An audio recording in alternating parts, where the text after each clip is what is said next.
The haters logged on Thursday morning thinking they had a story. They were ready. The talking points were loaded, the narrative was pre-written, the receipts were already in hand. They were going to point at Indian Wells. They were going to replay the Linda Noskova scoreline over and over like a GIF they could not stop sending. They were going to say Alex Eala cracked under pressure. They were going to say the ranking is a mirage. They were going to say a top 30 number next to her name is a statistical accident that the rest of the tour hasn't had time to correct yet. They had everything they needed to bury this girl's story before Miami 2026 even had a chance to breathe. And then Monday happened, and then Tuesday happened. And by Wednesday, by the time the photos had blanketed every Filipino WhatsApp group on the planet, by the time the Miami Heat's Instagram had detonated across the internet, by the time the tennis world's most influential cultural voice dropped that red carpet gallery and the entire sport saw exactly who was standing in the most exclusive room at the most glamorous party of the entire WTA calendar, the haters had nothing. Absolutely, completely, devastatingly nothing. Because you cannot write a takedown piece about a girl who just walked into David Grutman's legendary Miami Open gala and stood shoulder to shoulder with Aryna Sabalenka, Matteo Berrettini, Taylor Fritz, Frances Tiafoe, Grigor Dimitrov, and Caroline Wozniacki. You cannot call her irrelevant when the most celebrated Filipino-American coach in professional sports history just went on social media to tell the whole world that she is a powerhouse. You cannot dismiss her when Miami itself, the city, the culture, the courts, the arenas, has looked at Alexandra Eala and said, these are our people. The party started without the haters, and this video is going to show you every single thing they missed. Let us set the scene properly, because context is the difference between a good story and an unforgettable one. It is the week of March 16th, 2026. The Miami Open is days away from beginning at Hard Rock Stadium in Miami Gardens, Florida. One of the most glamorous stops on the ATP and WTA calendar, a tournament defined by South Florida's vibrant culture, its five-star hospitality, its ocean-level heat, its celebrity magnetism, and an atmosphere that transforms 2 weeks of professional tennis into something that feels more like a cultural event than a sporting one. Every player wants to be here. Every brand wants their logo in the frame. Every celebrity wants a courtside seat in the late rounds. And into this world walks Alexandra Eala, world number 29, the 31st seed, the girl who 12 months ago arrived at this exact tournament as a wild card, ranked 140th in the world, with no seeding, no first-round bye, and no guarantee that anybody outside the Philippines even knew her name. Within 72 hours of touching down in Miami in 2026, she had visited the home court of an NBA dynasty, been publicly declared a powerhouse by one of the greatest coaches in professional basketball history, and walked the red carpet of what the tennis world is already calling the Met Gala of tennis. Tell me the last time a 20-year-old tennis player had a week like that. You cannot, because it has never happened before. Let us start with Monday, March 16th and Kaseya Center, home of the Miami Heat.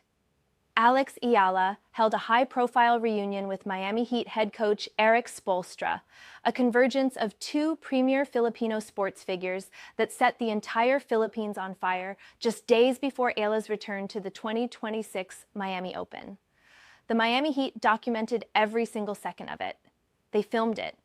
They edited it into a full-feature video and posted it to their official social media pages with a caption that the Filipino internet has not stopped talking about since. Just two powerhouses repping the Philippines at the highest level. Two powerhouses. Stop right there and let that word sink in, because the word choice is everything. Not two rising stars, not two proud Filipinos, not two representatives of a growing nation finding their footing on the international stage. Powerhouses.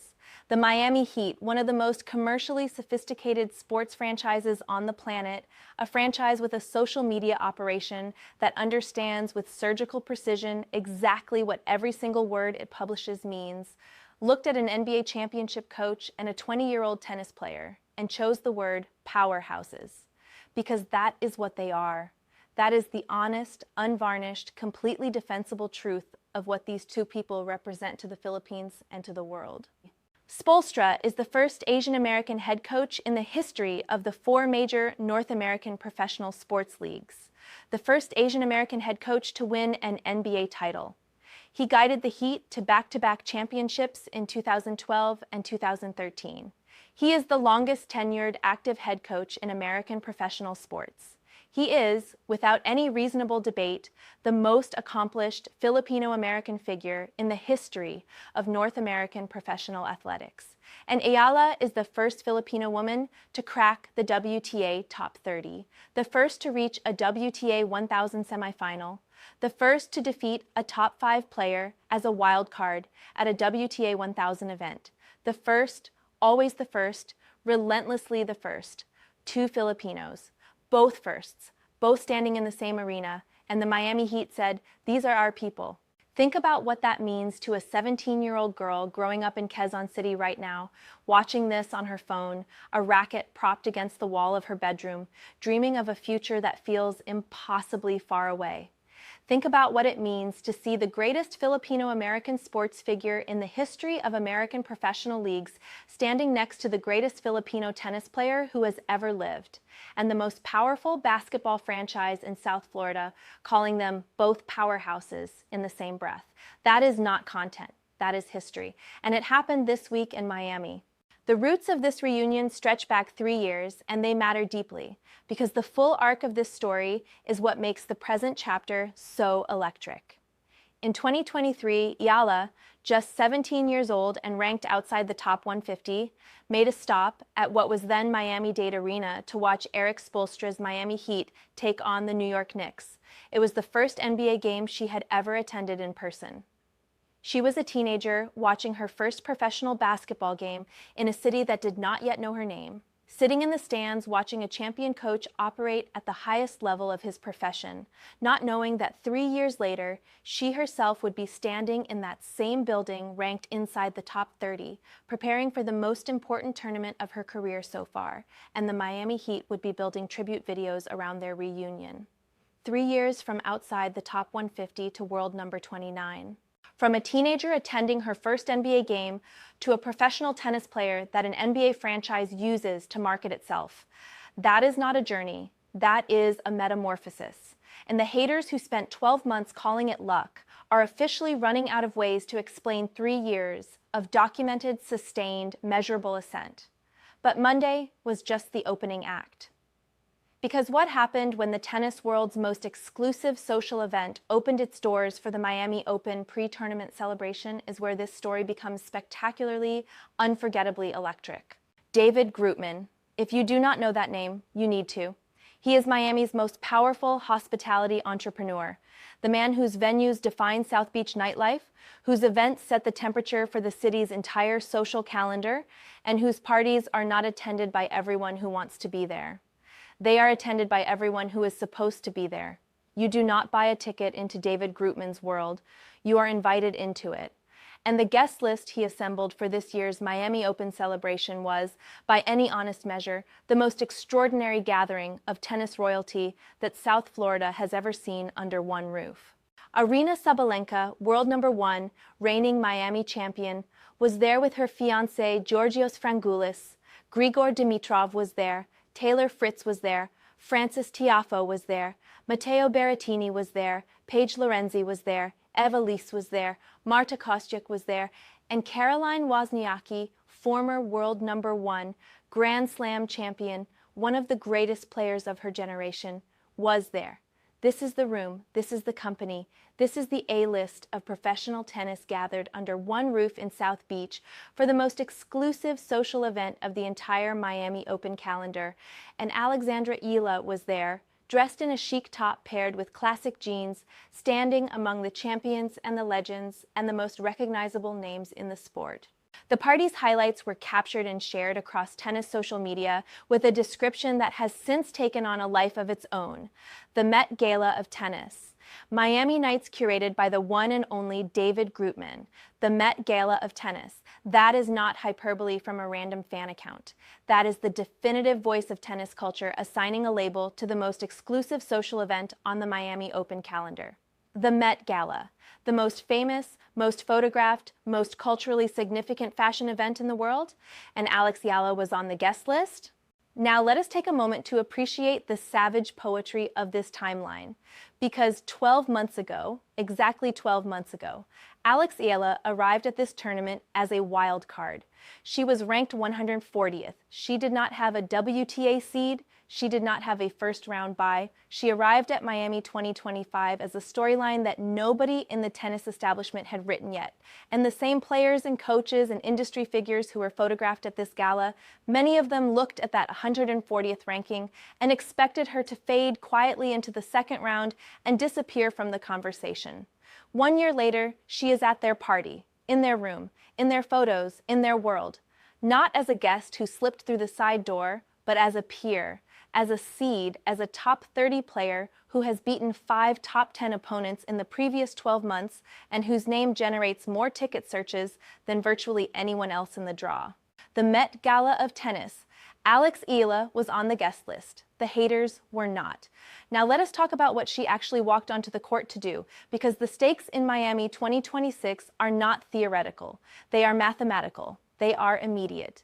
And they are enormous. The 380 points she earned from her 2025 Miami semifinal run expired with the new tournament cycle, meaning she entered this event needing to perform just to hold her ground in the rankings. That is the brutal reality of professional tennis. The points you earn do not belong to you forever. They sit on the ledger for exactly 12 months, and then they vanish, and the climb begins again, and the question becomes not whether you were good enough last year, but whether you are good enough right now. Her opening match was against Laura Siegemund, 38 years old, a 2-decade professional veteran who has seen and done everything in this sport. On paper, it looked like a manageable assignment. A seeded player with a first-round bye opening against a player who had failed to advance past the round of 64 in 5 consecutive tournaments this season. Manageable, routine even, and then the match happened and nothing about it was routine. Eala came out firing, storming to a 3-0 lead before Siegemund dug in and leveled the set at 3 games apiece. From there, it turned into a high-wire act, Eala forcing Siegemund to hold serve twice to stay in the set before the German veteran steadied in the big moments, saving set point and sealing the opener in a tiebreak with a serve to the body that jammed Eala completely. The first set alone lasted over an hour and 20 minutes. It was a war. It was exactly the kind of war that a 20-year-old player sometimes loses before she even gets to show what she is capable of. But Eala did not lose the war. She lost the set. She did not lose the match. Battling back from the first set defeat, she broke Siegemund early in each of the second and third sets and closed out the victory 6-7, 6-3, 6-3 in 3 hours and 20 minutes. The longest match of her entire WTA Tour career. And when it was over, when she walked off that court, having survived a 38-year-old's best effort to drag her into a third set collapse, she did not look like a player who had just fought the hardest match of her professional life. She looked like a player who had always known she was going to win it. And then she spoke to the press. And what she said is the entire story of what Alexandra Eala has become since Miami 2025. She said, "It definitely was close, very demanding physically and mentally, but that was one of my goals last year after this tournament, to improve physically, and here I am, fresh as a flower." Fresh as a flower, after 3 hours and 20 minutes, after the longest match of her career, after dropping the first set in a tiebreak after leading 6-5 and serving for the set. Fresh as a flower. That is not a quote. That is a statement of intent. She set a goal. She spent 12 months pursuing it. She arrived in Miami 2026 having actually done the work. And when the test came, when a 38-year veteran with 2 decades of experience put every single tool in her arsenal on the table and came at this 20-year-old with everything she had, Eala stood in the fire for 3 hours and 20 minutes and walked out saying she was fresh as a flower. That is not luck. That is not a favorable draw. That is not a ranking that the results cannot support. That is a professional athlete who has built herself into something this sport has not yet finished discovering. She also said, "I came to Miami last year as a wild card. Now I'm in the third round again, so I'm really, really happy. And especially having been able to compete at this level today against an amazing fighter. Third round. Back. The same results she produced as an unranked, unseeded wild card 12 months ago, produced now as a seeded professional with ranking points on the line and the longest match of her career already banked in the first week. The growth is not theoretical. It is documented. It is sitting right there in the scorelines and the match stats and the press conference quotes for anyone honest enough to look at them without an agenda. Let us talk about the broader picture, because what is happening around Eala in Miami goes far beyond scorelines and ranking points. The Filipino fan base that turned Miami 2025 into something nobody on the tour had ever seen before has returned in 2026 with even more organization, even more flags, even more of the raw emotional energy that makes watching this player at this tournament feel unlike watching any other player at any other tournament anywhere on the calendar. This is not a crowd. This is a community. These are people who have been waiting their entire sporting lives for something to believe in at this level, and they are not going to let the moment pass quietly. And the commercial ripple effects of that community are real, documented, and continuing to expand. Dubai saw ticket sales surge. Indian Wells saw crowds materializing in the desert for late-night matches that had no business drawing the numbers they drew. The WTA has adjusted operational protocols around her schedule.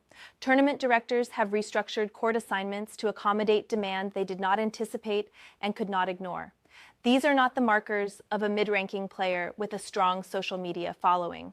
These are the markers of a transformational athlete whose impact on the sports business is beginning to outpace her actual ranking, and whose ranking itself is climbing toward the point where the two stories finally and completely converge. Now the draw opens up. Victories over the right opponents in the right order could set up the rematch that the entire tennis world has been building toward since the moment the Miami 2026 seeds were confirmed. Iga Swiatek, seeded number 2, sitting in the same section of the bracket. The woman Eala dismantled 6-2, 7-5 on this exact court 12 months ago in what remains one of the most watched, most replayed, most dissected matches in recent WTA history. The match that made the entire tennis world sit up and ask the same question at the same moment. Wait, who is this girl? Do you think Swiatek has forgotten that afternoon? Do you think she has not spent hours in specific practice sessions engineering countermeasures for that left-handed forehand, that cross-court angle, that aggressive first-strike baseline game that stripped her of a set and a half in under 60 minutes in front of a crowd that was already completely and irreversibly in love with her opponent? She has prepared. She absolutely has. The rematch, if it happens, will be a tactical war between two elite competitors who now know each other at a molecular level. But here is the one variable that no amount of practice footage and match preparation can neutralize. Here is the thing that film sessions and tactical adjustments simply cannot account for. When those lights come on at Hard Rock Stadium and the Filipino section starts making noise, when the flags go up and the chants begin, and the atmosphere that Jessica Pegula herself described as something she had never experienced before in her own home city starts shaking the walls, Eala will feel it in her chest like a second heartbeat. And whoever is standing on the other side of the net will feel it too. In a very different way, in the way that great players feel when they realize the entire room has already decided who it belongs to.